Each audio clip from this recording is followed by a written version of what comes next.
বিশাল এই মহাবিশ্বের খুবই ক্ষুদ্র একটি অংশ জুড়ে আমাদের বসবাস। বিজ্ঞান ও প্রযুক্তির অসাধারণ উন্নতির পরেও এই বিশ্ব ব্রহ্মাণ্ডের অধিকাংশই আমাদের রহস্যে ঘেরা। মহাবিশ্বের এই রহস্যগুলো নিয়ে নিশ্চয়ই আমাদের কারো আগ্রহের কোনো কমতি নেই। চলুন জেনে নেওয়া যাক জানা অজানা কিছু তথ্য। মহাশূন্যের গন্ধটা কেমন? কখনো কি মাথায় প্রশ্ন জেগেছে, এই যে মহাশূন্য, তার ঘ্রাণ কেমন? কতিপয় কৌতূহলী মানুষের মনে কিন্তু ঠিকই এই প্রশ্ন জেগেছে, আর তারা বিভিন্ন মহাকাশচারীদের অভিজ্ঞতা শোনার পর এর উত্তর বের করেছেন। আমরা সবাই ওয়ার্লিং এর কাজের সাথে পরিচিত, তাই না? জি হ্যাঁ, ওয়ার্লিং এর কাজের এর আশপাশে থাকলে যে ঘ্রাণ পাওয়া যায়, মহাশূন্য বা স্পেসের গন্ধটা ঠিক এরকম। উত্তপ্ত বরফ। পৃথিবী থেকে প্রায় 33 আলোক বর্ষ দূরে একটা গ্রহের সন্ধান পেয়েছেন বিজ্ঞানীরা, যার পুরো পৃষ্ঠটাই নাকি বার্নিং এলসিই এ আবৃত। খটকা লাগছে? আসল ঘটনা হচ্ছে, এই গ্রহের পৃষ্ঠে প্রচন্ড চাপের কারণে পানি কঠিন অবস্থায় রূপান্তরিত হয়েছে, আর গৃহপৃষ্ঠ তাপমাত্রা অনেক বেশি বলে এই জমাট বরফ থেকে পাম্পস নির্গত হয়। তাই বিজ্ঞানীরা একে বলেছেন বার্নিং এলসিই। পৃথিবীও হতে পারে ব্ল্যাক হোল। আমরা যে সুন্দর পৃথিবীতে বাস করছি, তাও কিন্তু একটা ব্ল্যাক হোলে পরিণত হতে পারে। তবে এর আগে পৃথিবীকে বেশ শক্ত কিছু নিয়ম মানতে হবে। তারই মধ্যে একটি হলো পৃথিবীর নিজেকে কোনোভাবে মিনিমাইজ করে একটা মার্বেল আকারে পরিণত করতে হবে। যদি কোনোভাবে এটা হয়ে যায়, তবে পৃথিবীও সর্বগ্লাসী ছোটখাটো একটা ব্ল্যাক হোলে পরিণত হতে পারে। মহাকাশে পানি ফোটানো। সচরাচর পানি ফোটানোর সময় আমরা কি দেখি?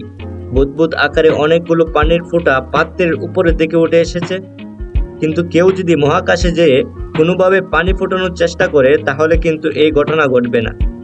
অনেকগুলোর পরিবর্তে একটা মাত্র দানবাকৃতির বুদবুদ উঠে আসবে। মৃত নক্ষত্র। রাতের পরিষ্কার আকাশে আমরা যে অসংখ্য নক্ষত্র দেখি, তাদের অনেকেই হয়তো মৃত। আলো বিকিরণ করতে করতে ধীরে ধীরে তারা নিঃশেষ হয়ে গেছে। কিন্তু যদি তারা মৃতই হয়, রাতের আকাশে তাদেরকে কিভাবে আমরা দেখি? কারণ এসব নক্ষত্রের বেশিরভাগই আমাদের থেকে শত শত কোটি কোটি আলোকবর্ষ দূরে। সেখান থেকে আলো এসে পৌঁছাতে তো একটু সময় লাগবেই, তাই না? বিলিয়ন বিলিয়ন মিলিয়ন মিলিয়ন বছর পূর্বে তাদের নিঃসৃত আলো আমরা এখন রাতের আকাশে দেখি এই এতদিন পরে। হারিয়ে যাওয়া মহাবিশ্ব।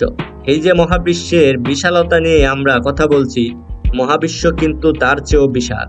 বিজ্ঞানীদের মতে মহাবিশ্বের প্রায় শতকরা 75 ভাগই ডার্ক ম্যাটার এবং ডার্ক এনার্জি রূপে আছে। আমাদের এই মহাবিশ্ব কিন্তু সম্প্রসারণশীল। এই সম্প্রসারণশীল মহাবিশ্বের মাঝে আঠার মতো কাজ করছে ডার্ক ম্যাটার।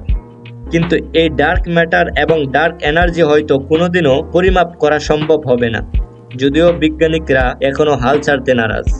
যেখান থেকে শুরু সেখানে শেষ। কেউ এখনো মহাবিশ্বের একদম শেষ প্রান্তে চলে যেতে পারবে না। তাই কারো মনে যদি শখ জাগে যে মহাবিশ্বের শেষ মাথায় কি আছে তা দেখার, তবে সে কখনোই পারবে না। যদি কখনো কেউ এই মহাবিশ্বের একটা নির্দিষ্ট স্থান থেকে সরল রেখা রেখে হাঁটতে থাকে, তবে অনন্তকাল হাঁটার পরেও সে আবারও তার নিজের জায়গায় ফিরে আসবে। মহাবিশ্বের বিশালতার মাঝে কত ক্ষুদ্র আমাদের এই পৃথিবী, অথচ এই পৃথিবীর কত রহস্যই এখনো আমাদের অজানা। হয়তো একদিন পৃথিবীর সব রহস্যই সমাধান হবে। এর পাশাপাশি মহাবিশ্বের অসংখ্য অজানা আর রহস্যর জটও খুলতে আরম্ভ করবে। আরও অদ্ভুত অদ্ভুত অজানা তথ্য ও রহস্য জানতে আমাদের ইউটিউব চ্যানেল অথবা পেজটি ফলো করে রাখুন। ধন্যবাদ।